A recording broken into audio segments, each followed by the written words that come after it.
Hello friends, आप सबका स्वागत है आज की इस वीडियो में। तो आज मैं आपको कुर्ती और स्लीव कटिंग के कुछ ज़रूरी एंड यूज़फुल टिप्स बताने जा रही हूँ जो आपके बहुत ही काम आएंगे। तो आपका ज़्यादा टाइम ना लेते हुए हम शुरू करते हैं।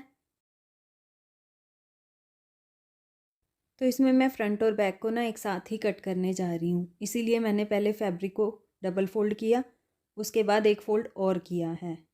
ये बिगनर्स के लिए बहुत ही ज़रूरी टिप है कि आप फ्रंट और बैक को एक साथ ही कट करें, आपको भी आसानी होगी। इस तरीके से हमने फैब्रिक को फोर साइड में फोल्ड करके रखा है। अब हमने सबसे पहले ऊपर की तरफ ना एक सीधा मार्क करना होता है, ताकि कुर्ती और फैब्रिक हमारा बिल्कुल सीधा सीधा रहे। तो अब हमें ऊपर वाले मार्क से ना नीचे 7.5 इंच पे मार्क करना होता है, चेस्ट और आर्म होल के लिए। और ये जो फार्मूला मैं आपको बताने जा रही हूँ, ये स्मॉल से लेके एक्सेल साइज़ की कुर्ती तक आपने यही फार्मूला यूज़ करना होता है। 7.5 इंच पे चेस्ट और आर्म होल का मार्क आता है, ऊपर से 7.5 इंच पे चेस्ट और आर्म होल का, और नीचे 15 इंच पे कमर का, इस तरीके से। और अब नीचे 15 इंच से नीचे 22 इंच पे हिप का मार्क आता है हमारा। कुर्ती कटिंग में ना ये मेन फार्मूला होता है। 7.5 इंच पे आपने जो मार्क करना है वो चेस्ट और आर्म होल के लिए होगा, और उससे नीचे 15 इंच पे जो सीधा सीधा मार्क होगा वो कमर के मार्क के लिए होगा, और उससे नीचे जो 22 इंच पे मार्क होगा वो हिप के मार्क के लिए होगा। अब हमने ना इनको बिल्कुल सीधा सीधा मार्क कर लेना है तीनों को।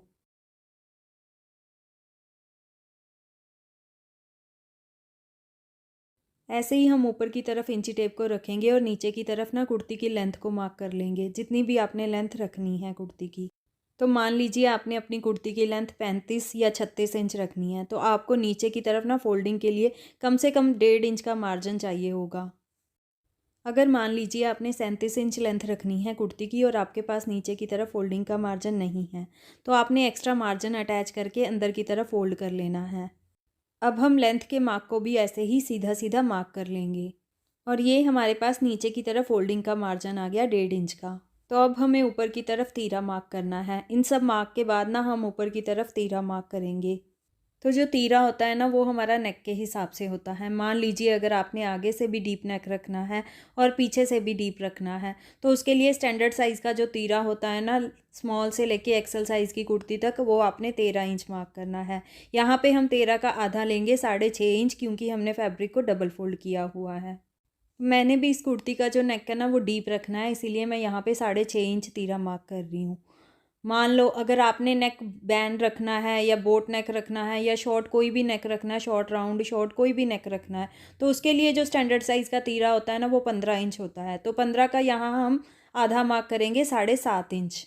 अगर आपने अपनी कुर्ती का बैंड नेक या शॉर्ट कोई भी नेक रखना है ना, तो उसके लिए आपको तीरा मार्क करना है 7.5 इंच। क्लियर? तो ये दो तीरे के साइज़ होते हैं स्टैंडर्ड साइज़ के, एक तो 6.5 इंच डीप नेक के लिए और एक 7.5 इंच बैन या बोट नेक के लिए। तो अब हमें नीचे की तरफ मार्क करना होता है फ्रंट के आर्म होल के लिए, वो हम ऊपर से आधा इंच कम रखते हैं। जैसे ही आपने तीरा मार्क किया है 6.5 इंच, तो नीचे की तरफ हम मार्क करेंगे 6 इंच पे फ्रंट के आर्म होल के लिए, ऊपर से आधा इंच कम। मान लो अगर आपने 7.5 इंच तीरा मार्क किया है, तो नीचे की तरफ आप 7 इंच पे मार्क करोगे फ्रंट के आर्म होल के लिए। ठीक है, तो अब हम इस वाले मार्क को इस वाले मार्क से ऐसे मिला देंगे, इस तरीके से। अब हमें ना, ये तो फ्रंट के आर्म होल का मार्क हो गया ना, अब हमें बैक के आर्म होल के लिए भी मार्क करना है। तो वो जो होता है ना फ्रंट के आर्म होल से लगभग 1.5 इंच ज़्यादा होता है। इस तरीके से हमने बैक के आर्म होल को भी मार्क कर लेना है, इस वाले मार्क को इस वाले मार्क से मिला देना है। इस तरीके से हम इसे मिला देंगे। तो ये हमारे पास फ्रंट का आर्म होल का मार्क हो गया और ये हमारे पास बैक के आर्म होल का मार्क हो गया। अब हमने ना यहाँ पे चेस्ट का मार्क करना है। जितना भी आपके पास चेस्ट का साइज़ है उसके अकॉर्डिंग आपने यहाँ पे मार्क करना है चेस्ट का साइज़। तो मान लीजिए हमारे पास यहाँ पे चेस्ट का जो रेडी साइज़ है वो है 36 इंच। तो 36 का हम आधा लेंगे 18 इंच, 18 का भी हम यहाँ पे आधा मार्क करेंगे 9 इंच। क्योंकि फ्रंट और बैक एक साथ कट रही हैं, इसीलिए हमने फैब्रिक को डबल फोल्ड करके रखा है। तो इसीलिए हम यहाँ पे 18 का आधा लेंगे 9 इंच। तो इस तरीके से ना हमने 9 इंच चेस्ट का साइज़ मार्क कर लेना है। तो जो एक्चुअल साइज़ था ना चेस्ट का, वो था हमारे पास 33 इंच। 33 इंच जो हमने इंची टेप से नापा था, उसमें हमने 3 इंच की लूजिंग डाली, तब हमारे पास रेडी साइज़ आया चेस्ट का 36 इंच। आपने भी इसी तरीके से अपनी बॉडी से मेजर कर लेना है। जो भी आपके चेस्ट का साइज़ होगा उसमें आपने 3 इंच की लूजिंग डालनी है। तो अब हमने यहाँ पे कमर का मार्क करना है। तो कमर का जो हमारे पास रेडी साइज़ है वो है 30 इंच। अब जो हमने इंची टेप से नापा था बॉडी का वो था 28 इंच। कमर में हमेशा 2 इंच की लूजिंग डलती है, तो 28 में हम 2 इंच को प्लस करेंगे तो हमारे पास 30 इंच रेडी साइज़ आ जाएगा कमर का। तो यहाँ पे हमने 30 का आधा 15, 15 का भी हमने यहाँ पे आधा मार्क करना है 7.5 इंच।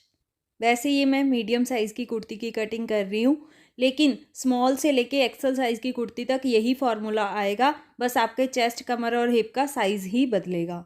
तो अब हमने यहाँ पे हिप का साइज़ मार्क करना है। तो जो हिप का साइज़ हमने इंची टेप से नापा था वो था 35 इंच।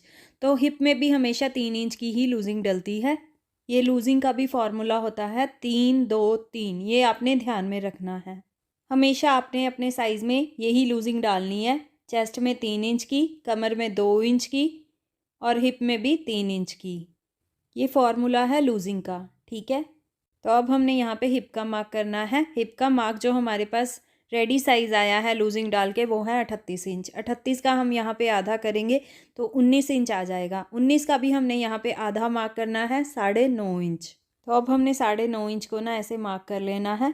तो ये हमारे पास हिप का मार्क हो जाएगा। अब हमने चेस्ट को कमर से और कमर को हिप से ऐसे मिला देना है। और आपने कुर्ती कटिंग करते वक्त ये भी ध्यान में रखना है, जब आपने फैब्रिक फ़ोल्ड करना है ना कुर्ती के लिए, तो आपने उस हिसाब से फैब्रिक फ़ोल्ड करना है ताकि आपके साइज़ के बाद ना आपके पास एक्स्ट्रा मार्जिन के लिए भी कपड़ा बच जाए, ठीक है। तो अब हमने ना यहाँ से एक्स्ट्रा मार्जिन को भी मार्क कर लेना है, कम से कम 1.5 इंच। तो हिप में मेरे पास थोड़ा सा कम मार्जिन है, इसीलिए हम स्लिट्स को थोड़ा कम फोल्ड कर लेंगे। क्लियर। तो अब हमारी ये कुर्ती की मार्किंग हो चुकी है चेस्ट, कमर और हिप की। अब हमने ना आर्म होल के लिए यहाँ से गोलाई देनी होती है इस तरीके से। ये बैक के आर्म होल की होगी और ऐसे ही फ्रंट के आर्म होल की भी इस तरीके से। अगर आप इस तरीके से तीरा, आर्म होल, चेस्ट, कमर और हिप का मार्क करेंगे ना, आपकी जो कुर्ती की फिटिंग है ना वो बिल्कुल परफेक्ट आएगी। कोई भी दिक्कत नहीं आएगी आपको कुर्ती में। तो अब हमने ना नीचे की तरफ घेरे का मार्क करना है। तो घेरे का मार्क जो होता है ना वो हिप के मार्क के अकॉर्डिंग होता है। अगर आपने स्ट्रेट कुर्ती की कटिंग करनी है तो जितनी आपकी हिप का साइज़ है ना उतना ही आपने घेरा भी मार्क कर लेना है। तो मैं यहाँ पे स्ट्रेट कुर्ती की कटिंग कर रही हूँ, इसीलिए मैं घेरा हिप के अकॉर्डिंग ही मार्क करूँगी। जितनी हमारी हिप है ना उतना हमने यहाँ पे घेरा भी मार्क कर लेना है इस तरीके से। और इस वाले मार्क को इस वाले मार्क से मिला देना है। अब हम यहाँ पे भी एक्स्ट्रा मार्जिन को ऐसे ही मार्क कर लेंगे। तो अब हमारे पास ये कुर्ती की पूरी मार्किंग हो चुकी है। अब हम इसे अपनी मार्किंग के अकॉर्डिंग कट कर लेते हैं। सबसे पहले ना हमें यहाँ पे एक सेंटर में कट लगाना होता है, छोटा सा सेंटर के मार्क के लिए। अब हमें तीरे की कटिंग करनी है। तीरा हम यहाँ से तो बिल्कुल सीधा सीधा कट करेंगे, लेकिन यहाँ पे आते आते ना हमें एक पैर डाउन करना होता है तीरा। इससे क्या होगा, आपका तीरा कभी भी गिरेगा नहीं, कभी भी खिंचेगा नहीं और नेक भी पीछे की तरफ नहीं जाएगा।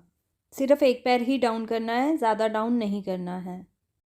तो अब हमें यहाँ से ना बैक के आर्म होल की कटिंग करनी है, फ्रंट के नहीं, क्योंकि ये फ्रंट और बैक एक साथ कट रहे हैं, ये आपने ध्यान में रखना है।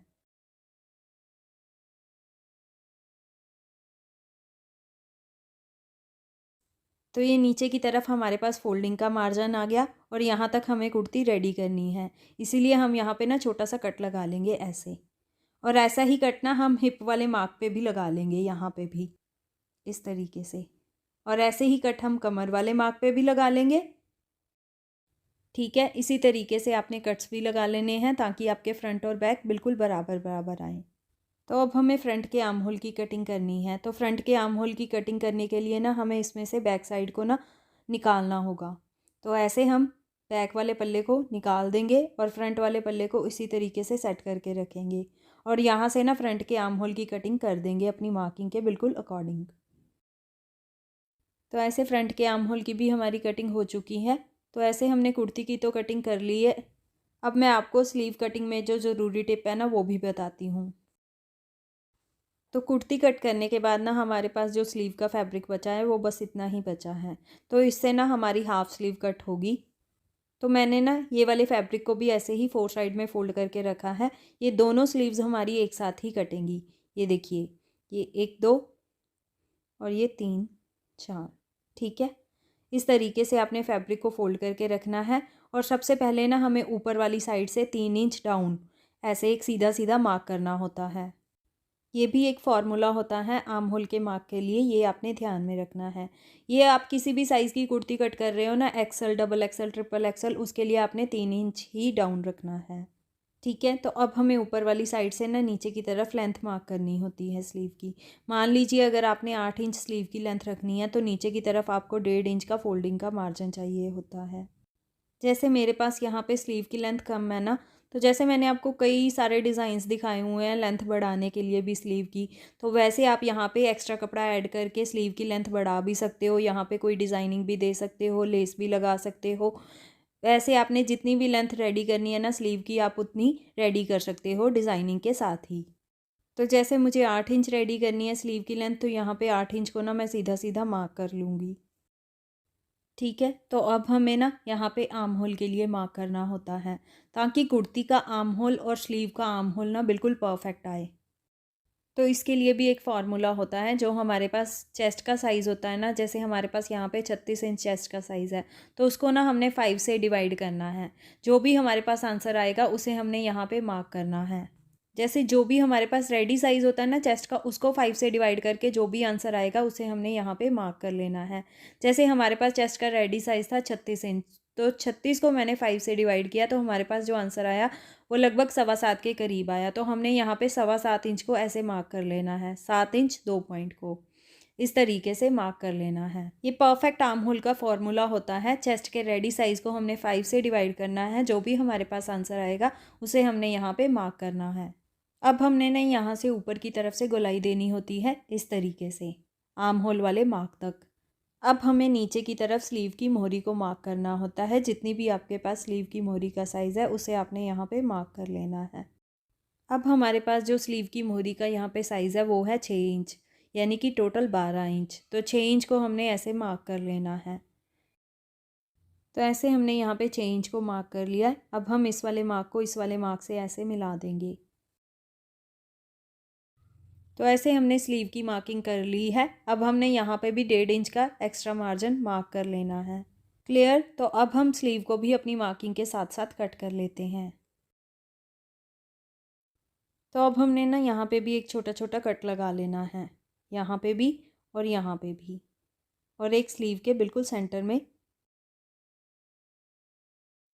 जैसे कुर्ती में स्लीव का आर्म होल थोड़ा कम होता है ना, वैसे ही स्लीव में भी होता है। तो उसके लिए ना हम दोनों स्लीव्स को इस तरीके से खोल के रखेंगे। तो इस तरीके से हमने दोनों स्लीव्स को खोल के रखा है। अब हमने ना यहाँ से लगभग आधा इंच ना इस तरीके से हमें डाउन करना होता है। हल्की गोलाई में हमें इस तरीके से डाउन करना होता है। ये फ्रंट का आर्म होल हो गया। स्लीव में भी यहाँ से आधा इंच डाउन। तो इस तरीके से हमने स्लीव में भी फ्रंट का आर्म होल की कटिंग कर लेनी है। अब ये दोनों स्लीव्स के हमारे फ्रंट के आर्म होल कट हो चुके हैं। तो आई होप आपको मेरे ये कुर्ती और स्लीव कटिंग के टिप्स अच्छे लगे होंगे और आपको अच्छे से समझ में भी आ गए होंगे और आपके बहुत ही ये काम भी आएंगे। तो मेरी ऐसी ही यूज़फुल वीडियोस देखने के लिए मेरे चैनल को सब्सक्राइब ज़रूर करें, और अगर आपको मेरे ये टिप्स और मेरी ये वीडियो अच्छी लगी हो तो इसको लाइक और शेयर करना ना भूलें। तो चलिए नेक्स्ट किसी और वीडियो के साथ मिलते हैं। Till then bye bye.